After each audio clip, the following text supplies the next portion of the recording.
Welcome back to the podcast. I'm Mike, I'm Duran. and this is Before We Forget the podcast of Duran. Before we forget, part 2. What did you think of the BET Awards? Man, listen, let me tell you something. First of all, why did Taraji P. Henson come out here and do the parody of Not Like Us?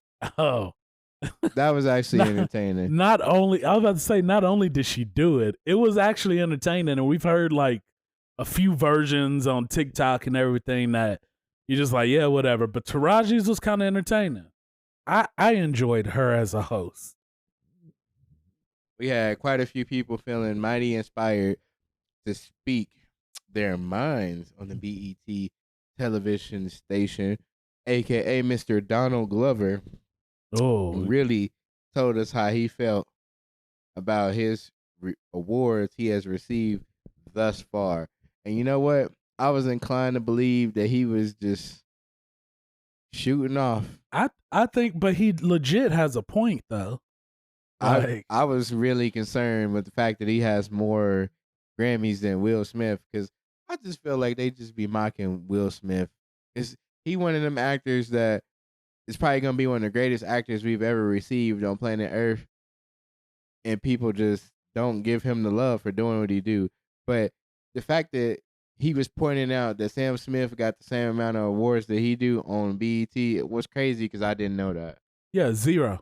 Like, he got 0? Sam Smith has 0, and Childish Gambino has 0.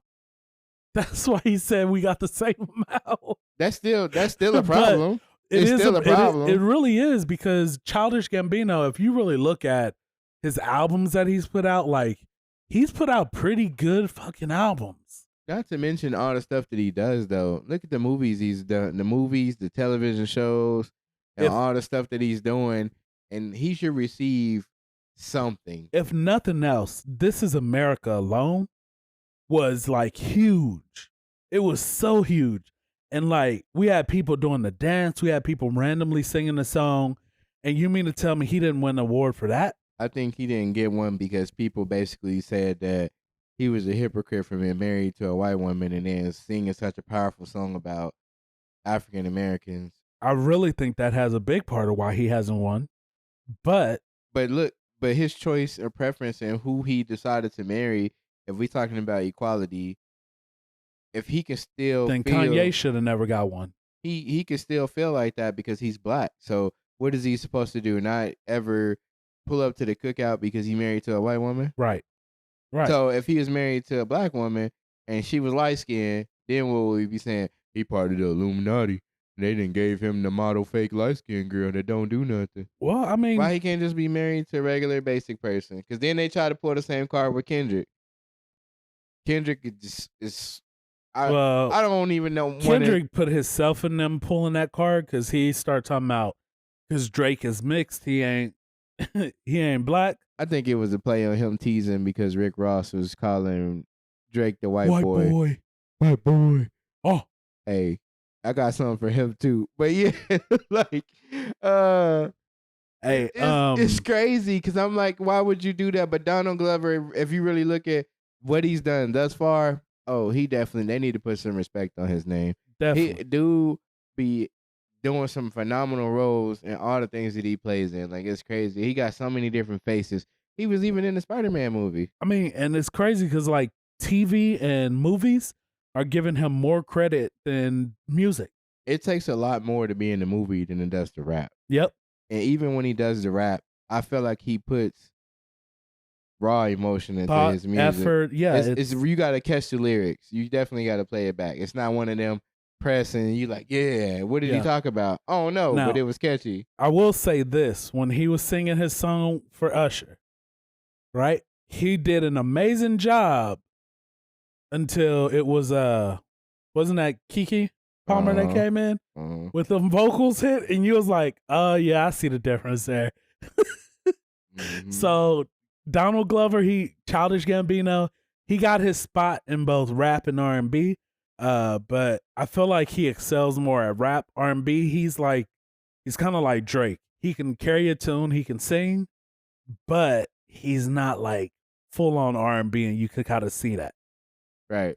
at this point, when we're talking about BET and hip hop, rap music, I think that at this point, rap is like a stepping stone. It's not like the basis for 100% career anymore. It's not like the early 2000s when you made it and then you can just live off of that. Like now, people just do album or two and then they move on. It's what they really want to do. Like, oh, we're gonna get into fashion.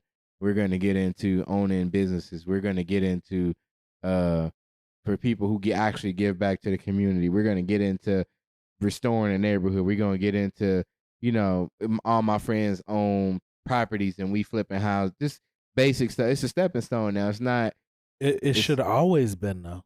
It should have, but back then, times evolved when people were selling drugs and they were trying to get out of poverty. It was a legal way to hustle and then figure it out. And I think that they still haven't figured out the rap game. I think they figured it out enough to where you can get in if you got several different paths you can go off into, and if you pick the one you pick, you pay for what you get for it, basically. That is true. So I had to say it like that because it sounds weird, but that's the vibe I get from it. Because you see a lot of these newer artists, they come in, they get a hit song, and then they just go live life and do stuff. They don't really stick to it. They still go do other things. They go find other stuff to do. But Marsha Ambrosius was performing her song for Usher, and I just felt like her vocals wasn't all the way there, which is unusual for her because she comes from Floetry. We know her to be a great R&B singer, and her voice is usually really, really smooth. And I felt like it wasn't for this performance. I don't know if it was the song they gave her or what, but I just think her voice works on songs that she writes. I feel like when it's somebody else's song, Marsha has like this. It's hard to like. Y'all know what I mean if you know her. Like she has this noise, this like kind of whine to her voice where it like shakes and something like it's very Marsha Ambrosius. Where she got an accent. She sings with her accent. But no, like it's not the accent. It's like she's trying to run, but not run. Like she's trying to hit a run, but not hit the run at the same time. And when it's not her song, she still does it instead of singing it how like when you need to hold a note, you need to hold a note, not like like she has that in her. And sometimes it just throws songs out. I still liked her performance. I think she is herself. Can't nobody else do what she does, and hey, much power to her. Now, let me tell you what I'm getting tired of real quick. So Shaboozey, great music, great song. Black and country music, taking over, doing whatever. Cowboy Carter, amazing, right? Had work in there. Here's what I have an issue with. I feel like ever since this, like Shaboozey and some of the other artists right now, a lot of other people are trying to do it and it just doesn't sound natural. And they just need to stop. Like we don't need black country at the R&B and hip hop awards, the BET hip hop awards. Why were you listening to country music? That's a good question. I don't know. And we both know why that has even become a thing. And I'm just not even going to give it no attention at this time. Are you talking about because of Beyonce? I'm not going to give it no attention at this time. No, but here's the thing. I think she just highlighted it because like they've been doing it. It's been happening down in Texas. And I'm from Texas. So like I've heard it before. Like it's nothing new, but it's always been like actual country music. It's not something that I'm like, oh man, I want to listen to this because they black. Did we just forget about Darius Rucker? Full on country. Like, and they accepted him, right? Shaboozey does the country, but he does a little hip hop twang to it. And like it's like they're trying to mix the two, and I don't care for it. Every season of America's Got Talent has a group that comes on there, and it's a country twang to hip hop.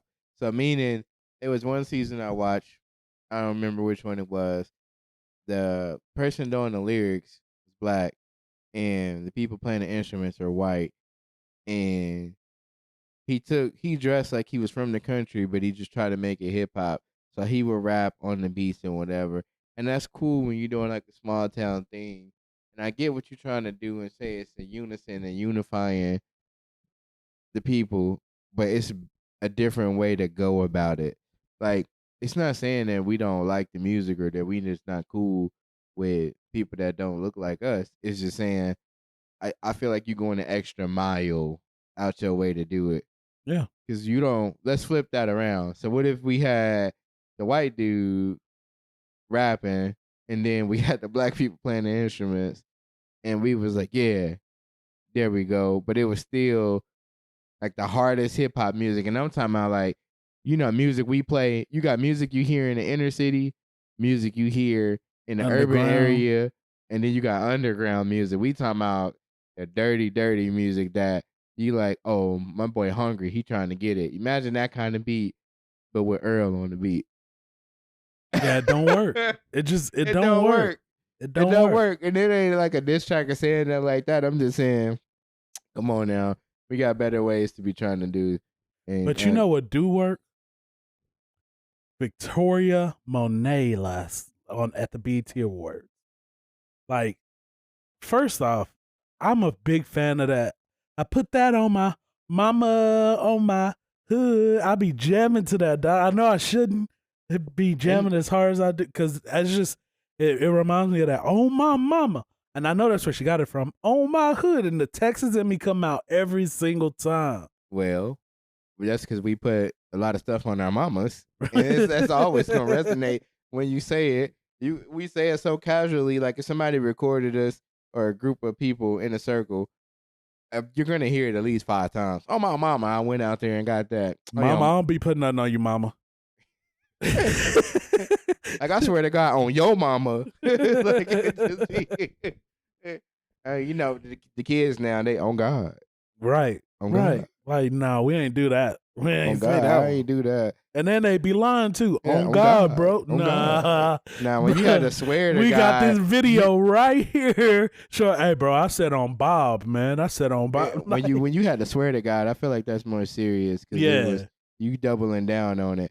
But, yeah, man, the BET Awards to me was subpar. It was 50-50. I want to get to the second person that was also honored because I don't know why I don't like him like that no more. And this is Busta Rhymes. He was also honored in the speech he gave. I feel like it take a lot of energy for him to talk. I just can't take him serious when he be trying to congratulate and give flowers out and do stuff. I will give his main man credit for holding it down because every time you see Busta, you see him, the little light-skinned dude. Yeah. Always together. I give him credit for that. And Busta do got an impressive music catalog, but I feel like it really only stemmed back to the 90s and like the song he did with Janet Jackson. Gonna make. Nah, and then like it's some songs that come up into the 2000s, but other than that, like outside of him and Chris Brown's song, Look at Me Now. What other song was really stood out to you from 2000 up to now from Busta Rhymes? Dude, my favorite one was In the Ghetto. Him and Rick James. When I was a young boy growing up, like that whole song was so dope.